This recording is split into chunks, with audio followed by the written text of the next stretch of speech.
Hello dear students. तो आज हम बात करने वाले हैं नोमेनक्लेचर के ऊपर। नोमेनक्लेचर का मतलब होता है किसी भी ऑर्गेनिक कंपाउंड का नेमिंग कैसे करते हैं। तो ऑर्गेनिक कंपाउंड के नेमिंग करने के लिए हमें कार्बन को समझना होगा कि कार्बन क्या चीज़ होता है। तो कार्बन देखिए, कार्बन जो है सबसे पहले इसका एटॉमिक नंबर हम लिखेंगे। इसका एटॉमिक नंबर जो होता है वो 6 होता है। फिर इसका जो इलेक्ट्रॉनिक कन्फिग्रेशन अगर हम लिखें, इलेक्ट्रॉनिक कन्फिग्रेशन लिखें अगर हम इसका, तो ये होता है के में 2 इलेक्ट्रॉन होते हैं, एल में 4 इलेक्ट्रॉन होते हैं। टोटल अगर 6 अगर एटॉमिक नंबर है तो इसके अंदर 6 इलेक्ट्रॉन्स होंगे, क्योंकि जितना एटॉमिक नंबर होता है उतने ही नंबर ऑफ प्रोटॉन्स होते हैं। और जितना number of protons for a neutral atom, जितने नंबर ऑफ प्रोटॉन्स होंगे उतना ही नंबर ऑफ इलेक्ट्रॉन्स होगा। तो एक कार्बन एटम में जो इलेक्ट्रॉन की संख्या होगी वो कितनी होगी? 6 होगी। इसीलिए के में हमने 2 इलेक्ट्रॉन को लिखा है और में कितने लिखा है? 4 इलेक्ट्रॉन को मैंने लिखा है। फिर उसके बाद मैं इसको टेट्रावैलेंट कहूंगा। अब ये पूछोगे सर ये टेट्रावैलेंट क्या होता है? टेट्रावैलेंट का मतलब होता है वैलेंसी का 4 होना। अगर किसी एलिमेंट की वैलेंसी 4 है तो उसको हम टेट्रावैलेंट एटम कहेंगे, टेट्रावैलेंट एटम कहेंगे। तो जैसे कार्बन है तो कार्बन के पास एल ऑर्बिट में कितने इलेक्ट्रॉन हैं? 4 इलेक्ट्रॉन हैं। ये 4 इलेक्ट्रॉन हैं। जब हम ऑक्टेट रूल से हम पढ़े हैं, ऑक्टेट रूल को हम जानते हैं कि कोई भी एलिमेंट, कोई भी एटम अगर स्टेबिलिटी गेन करना चाहता है तो उसके आउटर मोस्ट में कितना इलेक्ट्रॉन होना चाहिए? या तो 8 होना चाहिए, नहीं तो 2 होना चाहिए।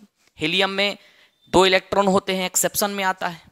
तो ये जो एल शेल है ये हाफ फील्ड है, यानी इसमें 8 इलेक्ट्रॉन नहीं है, 4 इलेक्ट्रॉन है। तो इसके लिए जो कार्बन है ये 4 इलेक्ट्रॉन को गेन करना चाहेगा ऑक्टेट कंप्लीट करने के लिए। लेकिन ना तो ये 4 इलेक्ट्रॉन को गेन करता है और ना ही 4 इलेक्ट्रॉन को लूज करता है। आप पढ़े होइएगा, मैं फिर भी रिवाइज करवा देता हूं। कार्बन ना तो 4 इलेक्ट्रॉन को गेन करता है ना ही 4 इलेक्ट्रॉन को लूज करता है, क्योंकि अगर गेन करेगा तो 10 इलेक्ट्रॉन को होल्ड करना इसके लिए काफी मुश्किल हो जाएगा, क्योंकि कार्बन में टोटल 10 इलेक्ट्रॉन्स हो जाएंगे। तो 10 इलेक्ट्रॉन को 6 प्रोटॉन के द्वारा होल्ड करना काफी मुश्किल हो जाएगा, इसीलिए कार्बन एटम अनस्टेबल हो जाएगा। और अगर आप इसके 4 इलेक्ट्रॉन को रिमूव करना चाहते हो तो एक लॉट्स अमाउंट ऑफ एनर्जी आपको देना पड़ेगा। तो इसीलिए कार्बन जो है शेयरिंग करता है, कार्बन कोवेलेंट बॉन्ड बनाता है। कार्बन कभी भी इलेक्ट्रॉन का ट्रांसफर नहीं करता, कार्बन हमेशा कोवेलेंट बॉन्ड बनाता है। तो आज के इस लेक्चर में हम जानेंगे कि कैसे किसी भी ऑर्गेनिक कंपाउंड का हम नेमिंग करते हैं बच्चे। जैसे हमारे पास एक कार्बन है, तो एक कार्बन की 4 वैलेंसी है, तो इस तरह से हम उसके 4 हाथ बना देंगे, 4 हाथ बना देंगे। इस हाथ पर 1 इलेक्ट्रॉन, इस हाथ पर 1 इलेक्ट्रॉन, इस हाथ पे 1 इलेक्ट्रॉन, इस हाथ पे 1 इलेक्ट्रॉन। मैं आपको ऐसे इस चीज को समझा दूंगा कि आपको नेमिंग में कोई प्रॉब्लम नहीं होगी। तो यहां पर देखेंगे कि अगर यहां मान लो कि यहां पर मैंने क्लोरीन जोड़ दिया, हाइड्रोजन जोड़ दिया, ब्रोमीन जोड़ दिया, फ्लोरीन जोड़ दिया, तब इस कार्बन का ऑक्टेट कंप्लीट हो गया, क्योंकि क्लोरीन भी 1 इलेक्ट्रॉन इसको सप्लाई कर रहा है, हाइड्रोजन भी कर रहा है, ब्रोमीन भी कर रहा है और फ्लोरीन भी कर रहा है। इस तरह से कार्बन जो है अपना ऑक्टेट को क्या कर लिया? कंप्लीट कर लिया। तो हम कहेंगे कि कार्बन जो है इस समय बॉन्ड बना करके स्टेबल बन गया, इसके 8 इलेक्ट्रॉन्स, इसका ऑक्टेट कंप्लीट हो गया। तो बच्चे जब भी आप कभी कंपाउंड का नेमिंग कर रहे होते हैं और अगर आपको कार्बन दे दिया और उसके साथ क्लोरीन लगा दिया, उसके साथ F लगा दिया, एक तरफ Br लगा दिया और एक तरफ कुछ नहीं लगाया और बोल रहा है कि इस कंपाउंड का नेमिंग करिए, तो आपको क्या करना है? आपको ये हाइड्रोजन से भर देना है। कार्बन का जितना भी हाथ खाली होगा, जितने भी हैंड्स खाली होंगे, उसको आप हाइड्रोजन से फिल कर दो। अगर आप हाइड्रोजन से फिल कर दोगे तो वो हाइड्रोकार्बन के अंदर आ जाएगा। यानी कार्बन में कहीं भी अगर हाथ आपको खाली लगे तो उसको हाइड्रोजन से भर देना है। ठीक है बच्चे, चलिए आगे बढ़ते हैं। एक सबसे इंपॉर्टेंट टॉपिक के बारे में आज हम बात करेंगे। नेमिंग करने के लिए क्या जरूरी होता है? नेमिंग करने के लिए जो सबसे जरूरी चीज है वो है वर्ड रूट, वो है वर्ड रूट। अगर आपको वर्ड रूट समझ में आ गया तो नेमिंग करना बहुत आसान हो जाएगा। वर्ड रूट याद होना चाहिए। कैसे?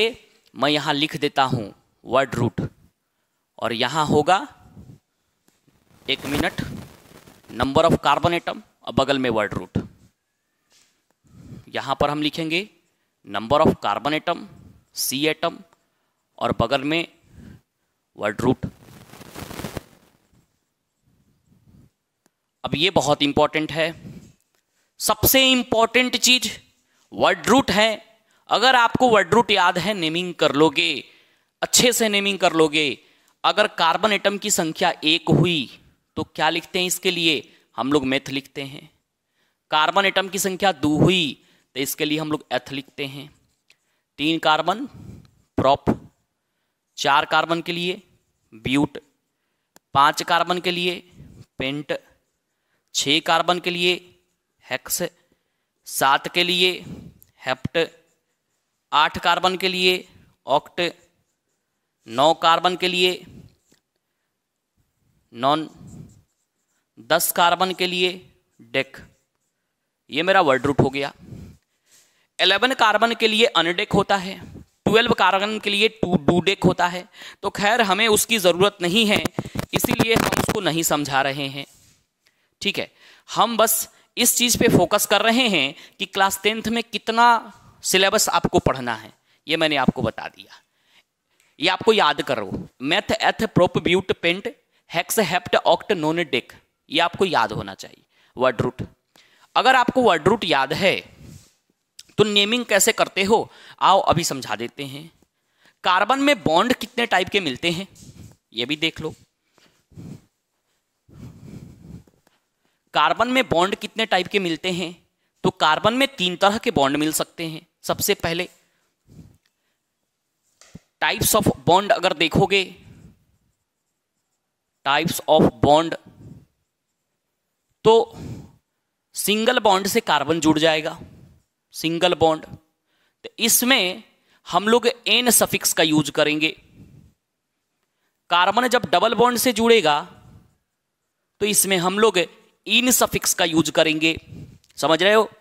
कार्बन जब ट्रिपल बॉन्ड से जुड़ेगा तो इसमें हम लोग आइन सफिक्स का यूज करेंगे। बच्चे ये जो आप लिख रहे हो इसको तुम कहते हो प्राइमरी सफिक्स। सफिक्स जो है जो वर्ड रूट के अंत में लगता है, और प्राइमरी मैं लिख रहा हूं कि वर्ड रूट के जस्ट बाद लगेगा, उसको मैं प्राइमरी कहूंगा। इसको मैं लिखूंगा प्राइमरी सफिक्स। ठीक है, एकदम समझ के चलना है, कोई हड़बड़ाने वाली बात नहीं है। तो कार्बन कार्बन के बीच में अगर सिंगल बॉन्ड बनेगा तो एन लगाएंगे, डबल बॉन्ड बनेगा तो इन लगाएंगे, और ट्रिपल बॉन्ड बनेगा आइन लगाएंगे। आओ एग्जाम्पल से समझाता हूं। जैसे एग्जाम्पल देखो, मैंने लिखा कार्बन कार्बन, 2 कार्बन लिखा मैंने बोला इसका नेमिंग करके दिखाओ।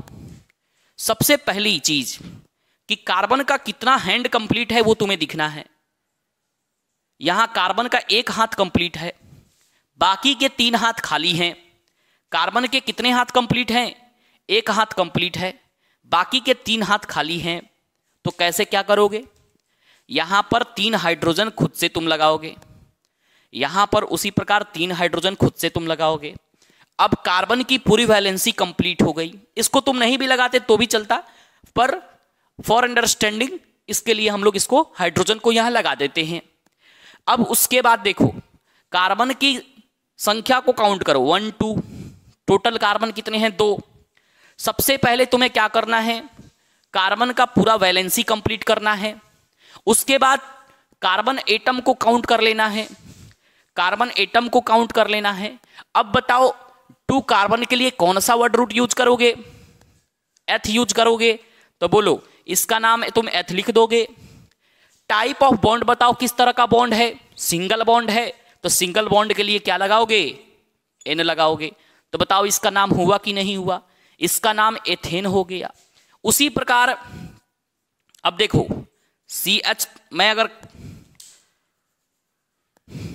ये नहीं लिखूं तो कोई दिक्कत नहीं है, carbon carbon carbon carbon, 4 carbon मैंने बना दिया। मैं क्या करूंगा, इसका हैंड्स कंप्लीट करूंगा। देखो ये एक हाथ बना चुका है, इधर 3 हाथ इसके खाली हैं, तो मैं यहां H3 लगा दूंगा। यहां 2 हाथ बना चुका है, समझ रहे हो, तो एक हाथ 2 हाथ इसका और खाली है, H2 लगा देंगे। यहां 2 हाथ बना चुका है, 2 हाथ खाली है, H2 लगा देंगे। यहां उसी प्रकार CH3 लगा देंगे। तो कार्बन की टोटल वैलेंसी को मैंने क्या कर दिया, कंप्लीट कर दिया। कुछ अगर नहीं दिया रहेगा तो हाइड्रोजन एटम से कंप्लीट करना है, ये मैं बता चुका हूं। अब कार्बन की संख्या काउंट करो, 1 2 3 4, 4 कार्बन एटम है। 4 कार्बन एटम के लिए क्या बताया मैंने, ब्यूटेन, ब्यूट लगेगा, बोलो तो ब्यूट लगेगा, तो यहां ब्यूट लिख देंगे। बॉन्ड का टाइप बताओ, सिंगल बॉन्ड, तो सिंगल बॉन्ड के लिए कौन सा सफिक्स लगाते हैं, एन लगाते हैं, तो क्या नाम पड़ा इसका, ब्यूटेन।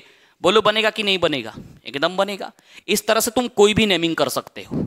और देखो और दिखाते हैं,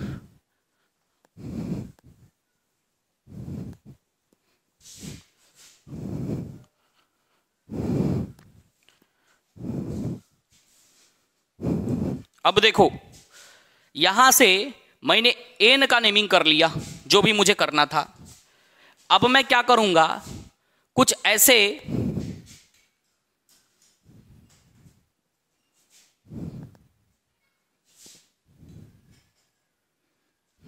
अब देखो, अब मैं क्या करूंगा, कुछ अनदर कंपाउंड को लूंगा, जैसे C, single bond C, single bond C, double bond C, ये ले लिया।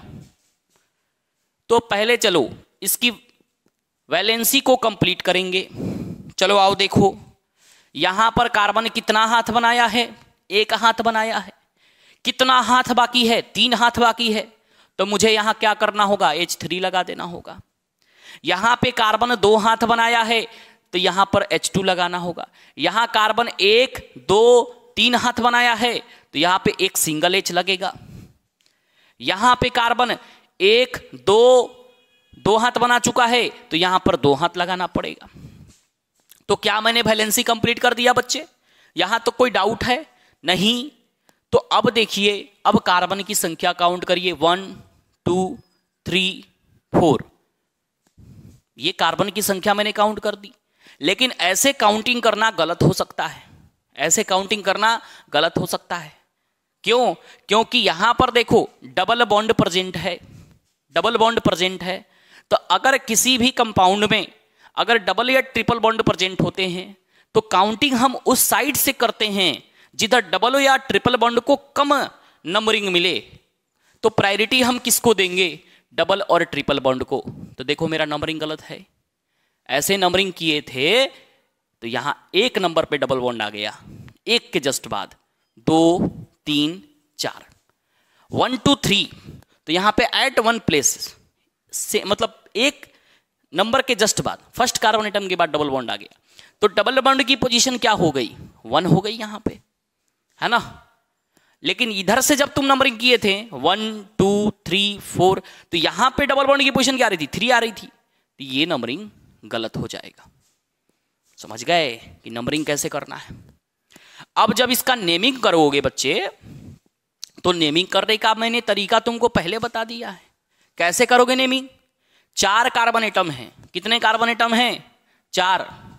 बताओ 4 के लिए रूट वर्ड क्या लगेगा, वर्ड रूट क्या लगेगा, ब्यूट लगेगा। अब बताओ टाइप ऑफ बॉन्ड कैसा है, डबल बॉन्ड आ गया ना। तो कैसे लिखोगे डबल बॉन्ड को, ब्यूट 1 प्लेस पर डबल बॉन्ड है 1, इसको तुम इन लिख दो, तो ब्यूट 1 इन इसको हम बोल सकते हैं। बहुत सारे बच्चे इसको ब्यूट, है ना, इन लिख देते हैं तो भी सही होता है, क्योंकि 1 का कोई प्लेस अगर मेंशन नहीं करिएगा तो कोई दिक्कत नहीं है। अगर बहुत सारे बच्चे इसको ब्यूट 1 ब्यूटीन लिख देंगे तो भी सही है, कोई दिक्कत वाली बात नहीं है। आइए अब हम लोग दूसरा कंपाउंड लेते हैं, ठीक है, इसी में का हम लोग अब लेते हैं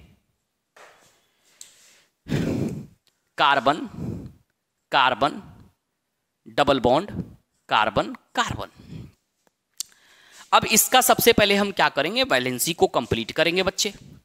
यहां कितने कार्बन हैं, यहां पे 4 कार्बन हैं, तो 4 कार्बन है तो वैलेंसी को कंप्लीट करो। देखो ये एक कार्बन यहां कितना बॉन्ड बनाया है, 1 हाथ बनाया है, तो 3 से जुड़ेगा। ये 3 बनाया है तो इसमें 1 रहेगा, ये 3 बनाया है तो 1 हाइड्रोजन। इसको कितनी हाइड्रोजन की जरूरत है, 3 हाइड्रोजन। अब नंबरिंग करो। जब तुम नंबरिंग करोगे तो इस बात का ध्यान रहे कि नंबरिंग करते समय 1 2 3 4 इधर से तुमने नंबरिंग किया तो यहां पर डबल बॉन्ड की पोजीशन कितनी मिली, 2 पर मिली डबल बॉन्ड की पोजीशन। अच्छा, जब तुम ऐसे नंबरिंग करोगे 1 2 3 4 तो यहां भी डबल बॉन्ड की पोजीशन मिल रहा है। यानी इधर से नंबरिंग करने पर, left right to left numbering करने पर डबल बॉन्ड की पोजीशन सेकंड कार्बन एटम पे मिल रही है, और लेफ्ट टू राइट करने पर डबल बॉन्ड की पोजीशन सेकंड कार्बन एटम पे मिल रही है। तो तुम कोई सा भी नंबरिंग कर सकते हो। मान लो मैंने इसको हटा दिया, किधर से भी कर सकते हो क्योंकि दोनों पर डबल बॉन्ड की पोजीशन सेम है बच्चे। अब जब ये तुमने किया तो फिर तुम कार्बन एटम की संख्या को काउंट करोगे। तो कैसा, 4 कार्बन एटम है ना, तो 4 कार्बन एटम को तुम क्या कहोगे, ब्यूट कहोगे कि नहीं कहोगे।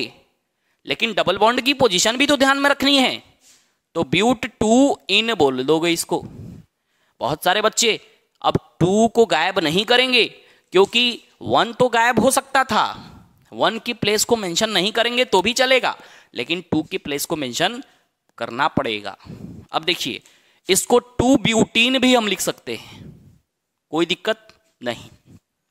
एक और छोटी सी बात मैं आपको समझा दूं, अगर आप इसका मॉलिक्यूलर फार्मूला अगर आप लिखते हो, इसका मॉलिक्यूलर फार्मूला अगर आप लिखते हो और इसका भी आप मॉलिक्यूलर फार्मूला लिखते हो, दोनों का मॉलिक्यूलर फार्मूला आप लिखते हो, तो मॉलिक्यूलर फार्मूला वो फार्मूला होता है जिसमें टोटल एटम का संख्या बताया जाता है, एग्जैक्ट संख्या, एग्जैक्ट नंबर ऑफ एटम्स को रिप्रेजेंट किया जाता है। तो इसमें देखिए, इसमें 1 2 3 4 कार्बन एटम हो गए। अरे हुए कि नहीं हुए, एकदम हुए। हाइड्रोजन की संख्या 3 to 5 6 to 8 C4H8 आ गया। मैं उसी प्रकार इसमें भी मॉलिक्यूलर फार्मूला लिख देता हूं। तो इसमें देखिए, इसमें क्या लिखेंगे मॉलिक्यूलर फार्मूला में, इसमें हम लिखेंगे 4 कार्बन, और इसमें देखिए 3 4 5 3 8, ये कितने हाइड्रोजन हो गए, 8 हाइड्रोजन। तो आप क्या देखते हैं बच्चे, आप ये देखते हैं कि दोनों का मॉलिक्यूलर फार्मूला सेम है ना। Molecular formula is same for both compounds, दोनों के लिए मॉलिक्यूलर फार्मूला सेम है कि नहीं है। लेकिन इनका नेम देखिए, ब्यूटोअनीन है और एक ब्यूटोइन है कि नहीं है। तो ऐसा हुआ क्यों, तो ऐसा इसलिए हुआ बच्चे, ऐसा इसलिए हुआ क्योंकि इसमें डबल बॉन्ड की पोजीशन क्या थी, डिफरेंट थी। डबल बॉन्ड की पोजीशन क्या थी, डिफरेंट थी। तो मैं आपको ऑर्गेनिक केमिस्ट्री में इसको आइसोमर के नाम से जानते हैं। यानी ऐसे 2 कंपाउंड बच्चे, ऐसे दो कंपाउंड जिनकी मॉलिक्यूलर फार्मूला सेम हो जाए लेकिन उनका स्ट्रक्चर अलग अलग बने, उसको हम क्या कहते हैं, उनका नेमिंग अलग अलग हो, उसको हम आइसोमर कहते हैं। तो यहां पर ये जो दोनों हैं, इसको मैं आइसोमर के नाम से जान सकता हूं, आइसोमर कह सकता हूं। समझ रहे हैं। और ये आइसोमर तो हैं, लेकिन कैसे आइसोमर हैं, तो इसमें डबल बॉन्ड की पोजीशन अलग अलग थी, इसीलिए ये पोजीशन आइसोमर कहलाएंगे, पोजीशन वाले आइसोमर कहलाएंगे। अगर आपको इस एग्जाम्पल से क्लियर नहीं है तो मैं एक और एग्जाम्पल आपको कराता हूं। आप एक बार वीडियो को अच्छे से दोबारा देखिएगा, पूरा समझ में आ जाएगा, मेरा आपसे प्रॉमिस है। चलिए देखिए, जो भी है सब आप लोगों के लिए है। आप अगर खुश हैं तो ही हम खुश हैं, अगर आप दुखी हो गए तो हम भी दुखी हो गए, क्योंकि मैं आपसे हूं, ठीक है, मेरा वजूद आपसे है। वैसे इसमें कोई झूठी बात नहीं है, सही बात है। अब समझते हैं बात को। मैंने एक और कंपाउंड ले लिया इस तरह का, और ये कंपाउंड ले लिया मैंने, और मैंने ये कंपाउंड ले लिया, ठीक है, दो कंपाउंड मैंने लिया, ठीक है, ये दोनों कंपाउंड मैंने ले लिया। क्या मैं इसका हैंड कंप्लीट करना जरूरी समझूं? नहीं, आप खुद से कर सकते हैं, मैं वो अब नहीं करूंगा। मैंने एक बात मैं आपको थोड़ी देर बाद समझाऊंगा कि सब्स्टिट्यूट का नेमिंग कैसे करते हैं। चलिए, सबसे पहले मैं कार्बन एटम को काउंट कर लेता हूं। 4 कार्बन एटम हो गए। डबल बॉन्ड का टाइप क्या हो गया बच्चे? डबल बॉन्ड का टाइप या सिंगल बॉन्ड का टाइप कौन सा टाइप है?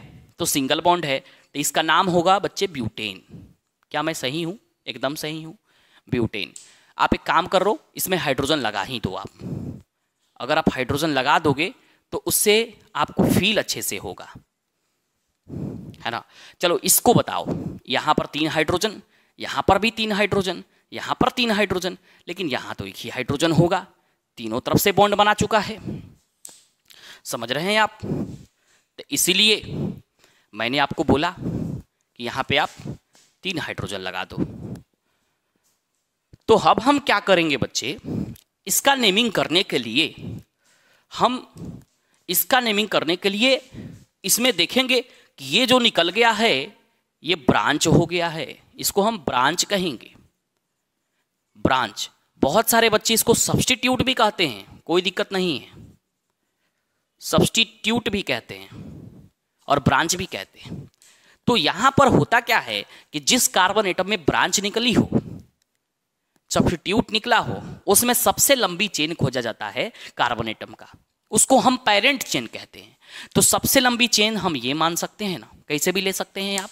तो मान लीजिए कि मैंने पेरेंट चेन इसको मान लिया, तो इसमें 1 2 3 कार्बन एटम इसके भी हो गए।